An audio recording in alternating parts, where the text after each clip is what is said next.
All right, family. You already know what it is. Chauncey, aka the Black Separatist.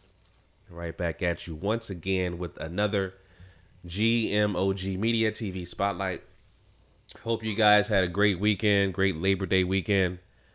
My family went out yesterday at the park, the historical Virginia Key Beach out there in Key Biscayne. Beautiful, beautiful area, man. It was great. And me and my family had a really good time out there giving back to the community.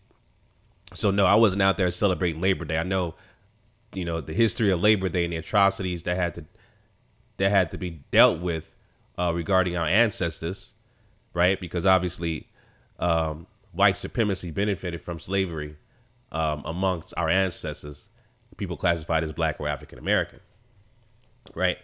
I know that. What I'm talking about, I was actually giving back because I have a nonprofit organization that's been giving back to the homeless on Labor Day for years. So we were out there handing out dinners and stuff like that, free bottles of water at Virginia Key Beach. And took my kids out there. They had a good time. I was on the merry-go-round, as you can see here.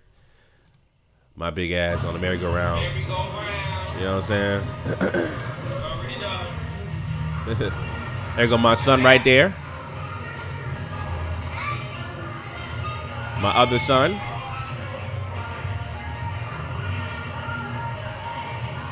So we had a good time out there yesterday, man. There's my beautiful wife right there. So it is what it is. Good time giving back. Like I said, we went out there, fed the homeless. We didn't have anything but water. Well, actually, no, we didn't have no water either. We just what did we have out there? We had our own water. Usually, there's some food for the people who serve, but we didn't eat anything. So that's what you call giving back.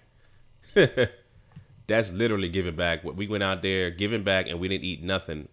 Not even my kids had nothing to eat. But anyway, family.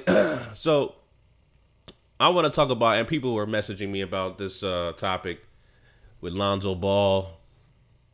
Talking about Nas is no longer relevant, and Migos and Future is real hip hop. And I saw some other YouTubers talk about this. And, a lot of people, are up in arms with the comments and all that, which is rightfully so. But I want to talk about, is Lonzo Ball right? Right? So, Lonzo Ball, for those who don't know, Lonzo Ball and the Ball family, obviously, pretty much the biggest household name in terms of sports families in America, if not the world. They got their own reality show, which is by Facebook, which is still weird.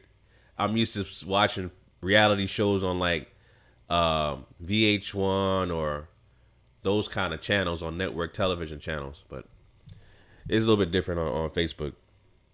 But Lonzo went on the show, and he made a comment saying that I think one of the producers or something like that was telling him he wanted to play Nas, and Lonzo Ball came back and said Nas is no longer relevant. Migos and Future are real hip hop, right? And after that, people came out the woodworks, coming at Lonzo and all this stuff. You even got trash ass irrelevant rappers like Lil B, the bass god, trying to do some so-called curse. I saw his original tweet, and his original tweet said LeVar Ball. So he mentioned he put LeVar Ball as saying the quote when it was Lonzo Ball. Now he switches to Lonzo Ball. So these retarded ass so-called curse that Lil B does is trash, but nobody cares. Nobody cares. But Lonzo saying that Nas is no longer relevant and Migos and Future are real hip hop. Well, number one, I'm gonna say this: he takes a cue from his father. He knows that spouting out controversial statements like that is going to garner attention, just like what his father says about I could beat Michael Jordan one-on-one, stuff like that. So obviously, he learned from his father. He learned from the best. So when you make outrageous claims like that, that really don't make no damn sense, as what Lonzo said, he got it from his father. So again, from that aspect, I respect Lonzo for saying that, for saying something so outrageous that get people to talk about it, to keep, the Ball family's name still in the media outlets and all over social media outlets. He learned from his father, the best at it as a marketing genius. Okay. But with his comments about that, also, I know, kind of backtracking. Also, LaMelo just turned 16. He had a birthday party, I think this past weekend, and he got a Lambo, got a Lamborghini, got his own shoe.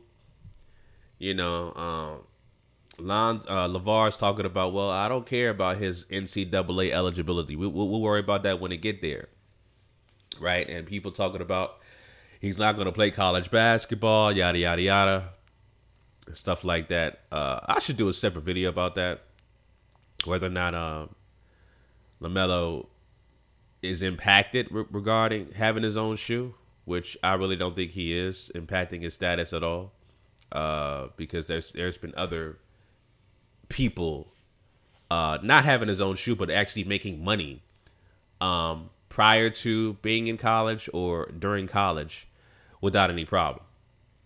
So I'll do a separate video regarding that. But I wanted to play this clip, though. This was funny.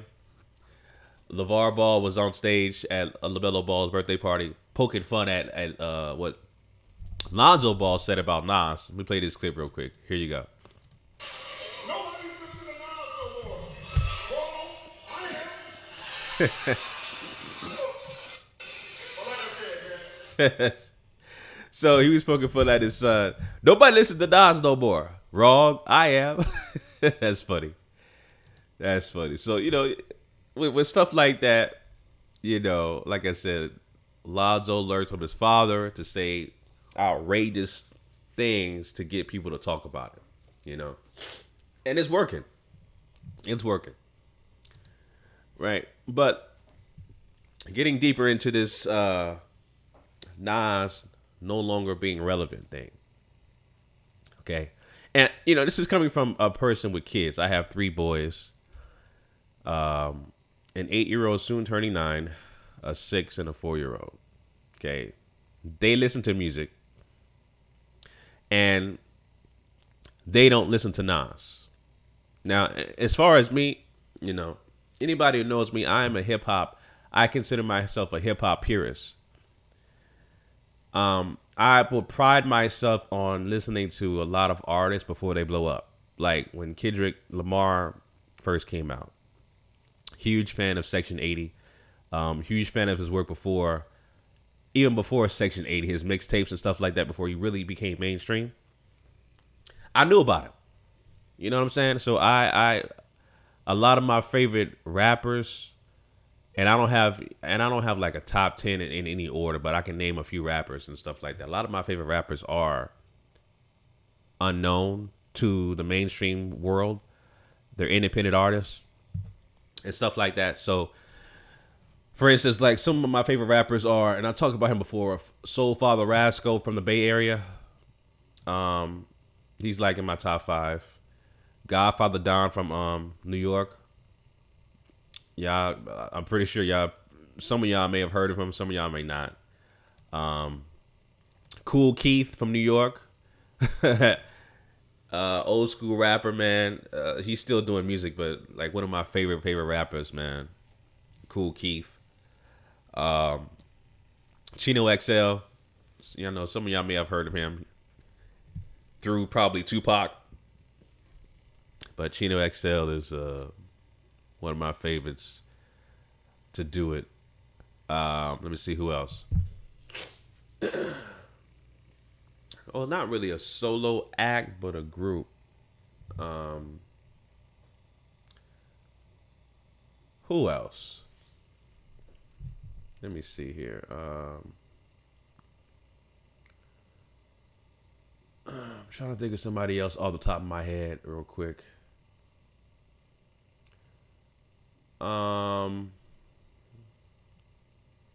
Zion I from the Bay Area. Zion I. they're a group. It's basically an MC and a producer, but Zion I is like is up there as well. Just a few, quite a few. If y'all want me to do a separate video about my top 10 rappers, let me know in the comment section. I can do that and break down my top 10 rappers of all time on my list. I don't base my list off of how many records you sold. It's basically the impact you had on me, period. It's the impact certain rappers had on me growing up and their music, how their music affected me. That's my criteria. It's not about record sales, not about hit songs. It's about the impact the rapper or the artist had on me. So if y'all want me to do a separate video regarding that, I can. Let me know in the comment section and I'll do that. All right. But, like I said, I consider myself a hip hop purist, man. I'm a guy that knows a lot about hip hop culture.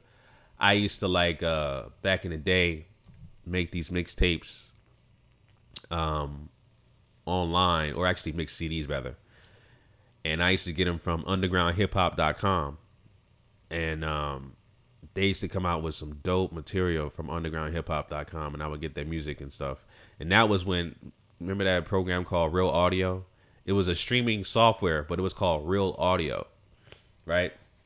Now it's the funk. But I used to get the music from Real Audio and download it and then burn the songs on a CD and stuff like that, and just ride out to the songs, you know what I'm saying, and stuff like that. So that's what I used to do back in the day, right?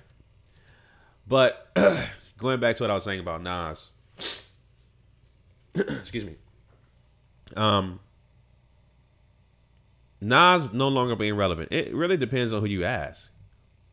To my kids, Nas is no longer relevant. My kids don't listen to Nas, and I played all kinds of Nas music in front of them. I played the song. I played Illmatic. I played Godson, the Nas I Can song in front of them, and they don't like it.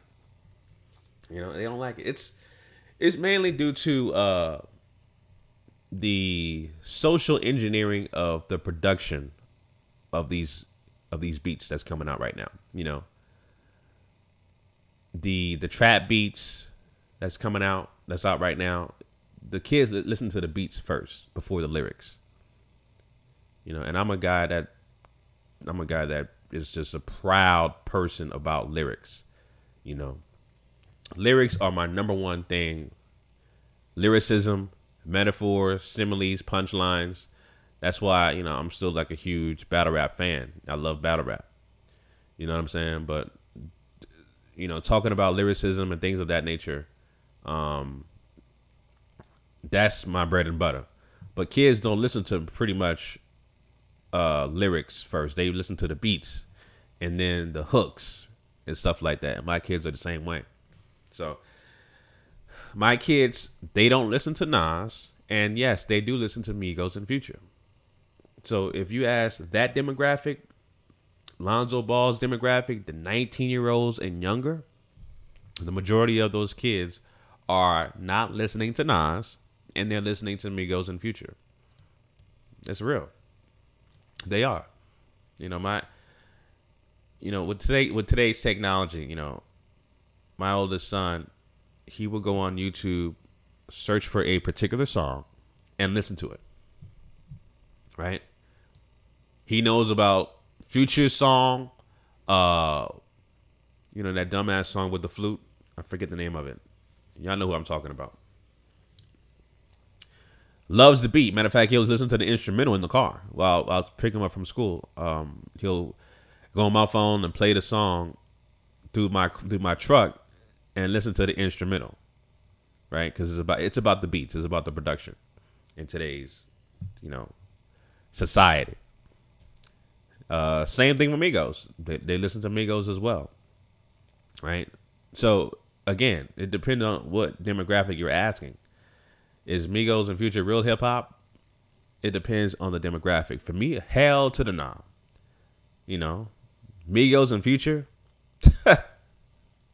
Please, I can't name one Migos and Future song besides me listening to it based off my kids or listening to it by accident. I don't listen to none of them dudes. All right. Nas is one of the best to ever do it. The impact on Illmatic, that first album that Nas did, and his first appearance on that song "The Cookout" with Large Professor, historical. You know what I'm saying? Historical. So Nas is a legend and is extremely way more relevant from my perspective than Migos and Future. Nas has a way larger catalog and impact in hip hop that Migos and Future will never have. Right? Point blank and simple. Those are just facts. Right? But at the same time, like I said, the demographic is Lonzo Ball's demographic. They don't care about lyricism, metaphors, similes, breakdown, storytelling. They don't care about none of that stuff. They just care about the hot beats and hooks. And that's what Future and Migos is about. You know what I'm saying? The hooks, the mumble rap, not being able to distinguish a lyric or just mumble over something. That's what the kids like nowadays. You know what I'm saying? And that's just based off firsthand experience dealing with my own kids, because they don't listen to Nas. They listen to Migos and Future. That's just facts. They do. You know what I'm saying? So in that sense, Lonzo Ball is right in that sense, based off his demographic. But from my perspective, no. Like I said, Nas is a legend, and Migos and Future would never have a catalog or the impact on the hip hop culture like Nas did. They would never do it. They would never do an Ether. They would never do an Illmatic. They would never get a guy like Nas to make classic singles and albums and just the whole body of work like Nas has been doing. You know what I'm saying? I don't know if y'all heard of a rapper named Elzai. Elzai used to be a part of a group named Slum Village, and Elzai did a tribute album about Illmatic, and it's super dope. Y'all should check it out. Elzai, Illmatic. He remade or did an interpolation of all of the songs from Nas Illmatic's album, and it's super dope. Y'all need to check that out. Matter of fact, let me look that up right now. Hold on. Let me look that up right now. Elzai. Is it Elzai? I forgot how you spell that thing.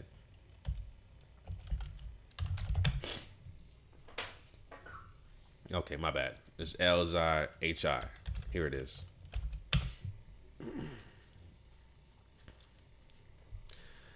So he did this right here. It ain't hard to tell. Super dope. You know what I'm saying? I'm not going to play the thing, but y'all got to check it out. Y'all got to check this out. It's super dope. You know what I'm saying? But, where is that? Why is this dude still getting commercials? He ain't had no song since 2014. He trying to milk that damn song. Wow. Milk that damn song. But yeah, so yeah, check out Elzai. Check out Memory Lane. That was super dope. All the songs he did from based off of Illmatic. Super dope, man. Super dope. You know what I'm saying? It's just it's refreshing to hear a remake of classic songs, especially by a dope lyricist like Elzai. Very underrated. You know what I'm saying? Very, very underrated. But anyway, family, those are my thoughts on that. Like I said, if y'all want me to do a top 10 rappers on my list, let me know in the comments section down below, and I'll do it. And just based off of rappers that had the biggest impact on my life growing up, I'll put them in my top 10. So if y'all want me to do it, I'll do a separate video regarding that. All right, family. So those are my thoughts on that about Lonzo Ball's comments. I'm looking forward to watching the rest of Ball and the Family on Facebook. I saw the first 2 episodes. Looking for episode number 3. I thought I saw it, but that was a bootleg. It wasn't even a real episode. It was actually episode 2. But looking forward to it, family. And looking forward to the upcoming Lakers season. Shout out to Laker Nation as well. And that's it, family. Until next time, Chauncey, a.k.a. the Black Separatist, signing out. Peace.